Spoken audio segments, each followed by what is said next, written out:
What's up, guys? This is Matt Mandu from Headwaters Adventure Company, and today I'm going to be taking out the Crescent Ultralite. This is a boat that I've been using a lot recently. I really like it. It's 10'2", it weighs 49 pounds, it's 30 inches wide, and it has a 280 pound weight capacity. So as you can see right now, I've got this loaded down with fishing gear, scuba gear, and a bunch of other junk for this video today. And so we're going to try and get some on the water footage, in the water footage. We're going to test the stability, we're going to show you how it paddles, and basically go over all this boat has to offer. Being at that length and that weight, it is something that's really great for just about anything. Small waters, it's good. I have tons of fun with it on some of the bigger lakes like Shasta. It's a great boat for the Delta. It's more of a minimalist kayak, that's for certain, just because you can't bring everything like some of these bigger kayaks. But if you're going to get out on the water and want a really good paddling 10-foot sit on top, something that's manageable and easy for you to get out and do by yourself, or just get into tight places, this is a fantastic boat to do that with. So come check it out. I'll show you all about it.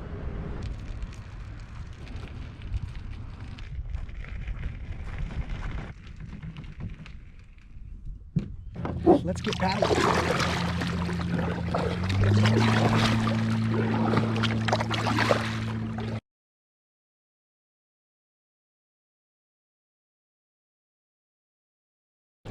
One of the things I want to talk about with this kayak is the paddleability. There's a lot of 10-foot kayaks out there that really focus on stability, and not that this boat isn't stable, but because they make some of these kayaks so stable, they don't glide through the water. You can see I took a couple of strokes and I'm still gliding forward. There's a lot of them that will just stop almost in place. So with this boat, it still feels and acts like a kayak, which is really nice if you want to get out and use it to travel any distance or just have a better time on the water. If you're looking for a floaty, there's other boats out there, but if you're looking for something to get some paddling done, this one is a great choice.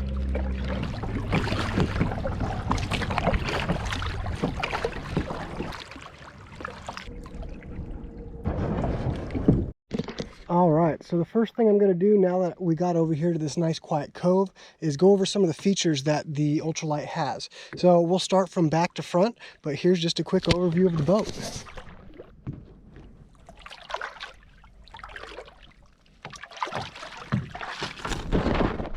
Starting from the back here, you've got your drain plug if you do get water inside. Your bolted on handle, which this is a very strong plastic handle. I haven't seen any problems with it. You have a couple spots for bungee or lashing, as well as some bungee hooks, so you could hook the bungee around and make some sort of crisscross pattern.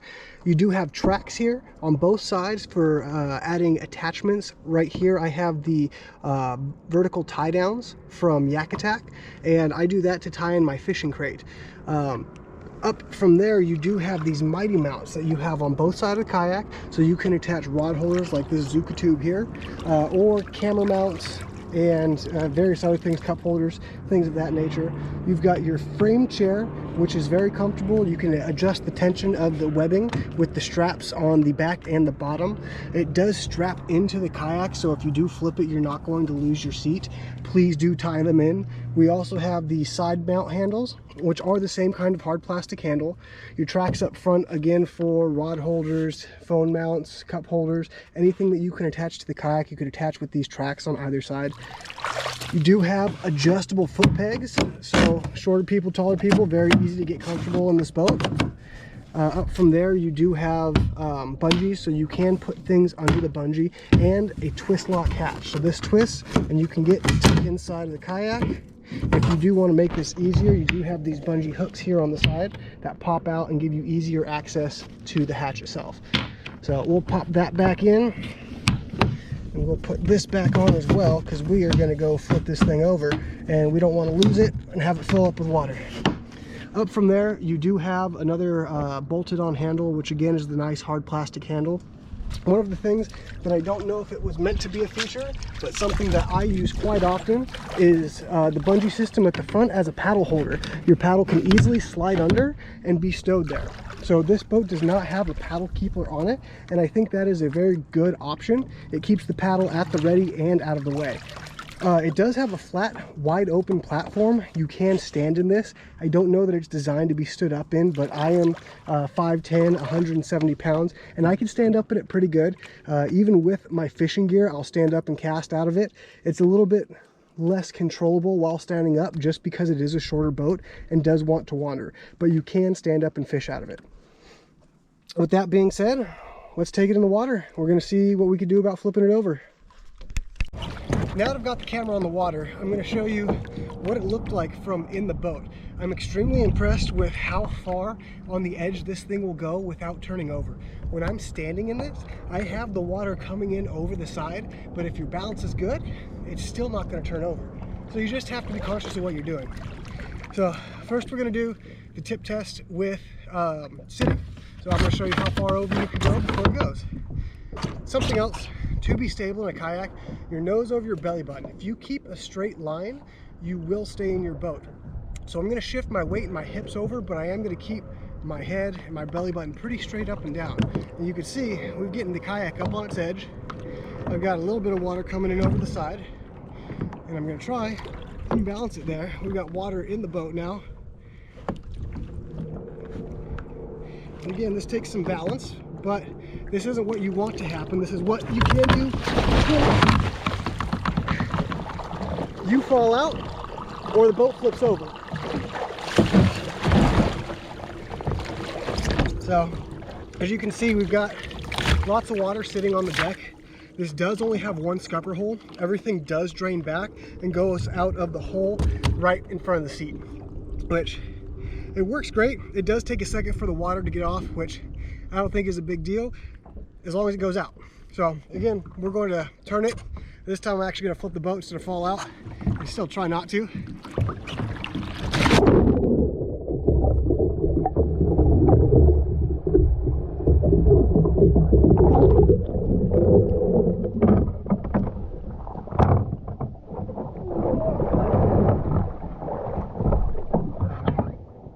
So that was our sitting test. So now I'm going to stand up in it. And I actually feel like I had more leeway to adjust my weight and to keep this thing on its edge from a standing position. So I'm going to let all this water drain out real quick, and then we're going to go right into standing. All right. So watch, I'm going to lean onto my left side, how much water I can get in here without turning the boat over. So I've got this thing on its edge. I get the water coming in, and I can hold it there, and I'm still not flipping over. I still feel like I'm in a safe spot.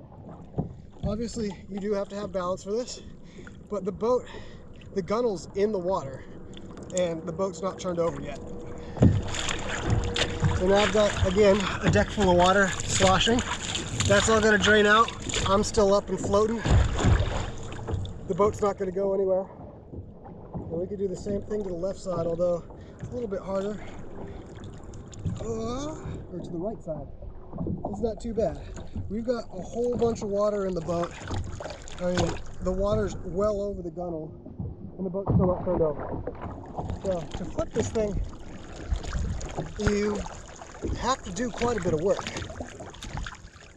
So you could judge for yourself by your height and weight and your coordination what you think you could do with this boat. In fact, let me know in the comments if you think you could do this or if you think you'd turn it over real quick. Here, one more time. We're going to stand up, we're going to put it on its edge, and we're going to turn it over, get wet, get in the water. Because why not? So, this, you got water completely over the gunnels of the boat, and I've really got to push it. I've got to push it further.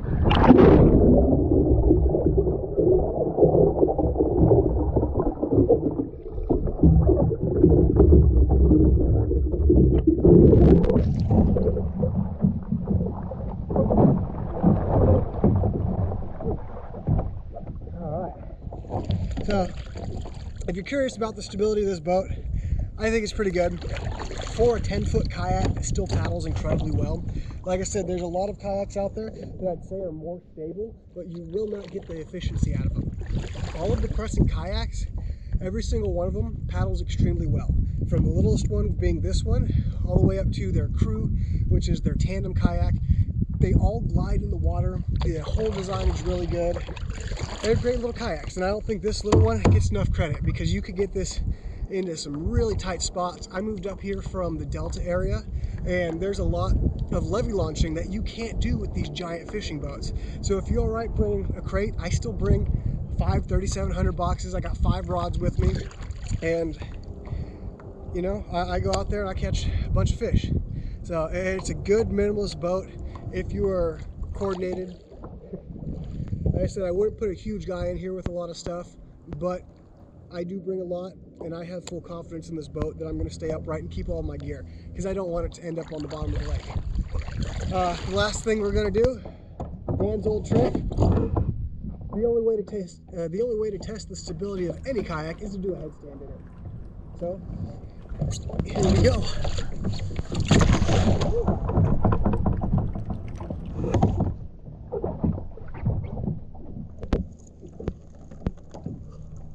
I'd say this is a pretty stable boat.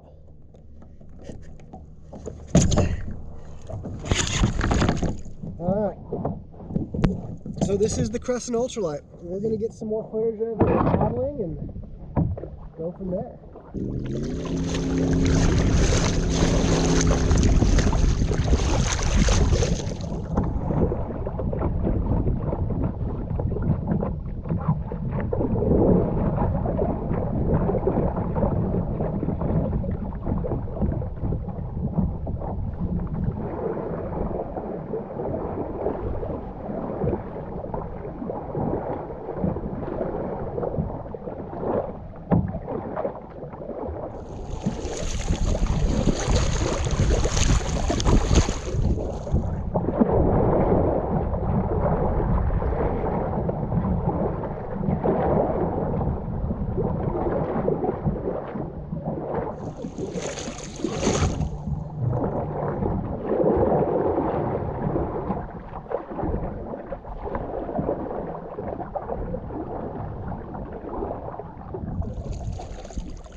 All right, well, that is the Ultralite from Crescent Kayaks. Again, it's 10 foot too. It's 49 pounds. It's got a 280 pound weight capacity, 30 inches wide. It's a maneuverable little boat. It paddles great. The stability is really good. And I don't think, again, this boat gets enough credit, or it's as popular as it should be. But if you're into kayaking, if you're into fishing, if you're into just paddling, it's a great all-around boat. It can do pretty much everything. So check it out. One of the other things I want to talk about is the paddles with this. I've been using a 220 for this whole video. A lot of people like a 230 as well. It's going to be preference, but you don't need too wide of a paddle for this particular kayak. If you liked the video, don't forget to like and subscribe. Check us out on Facebook and Instagram at Headwaters Adventure Co. And I'm at Matt Mandu. Let us know what you think in the comments. And until next time, stay fishy, my friends.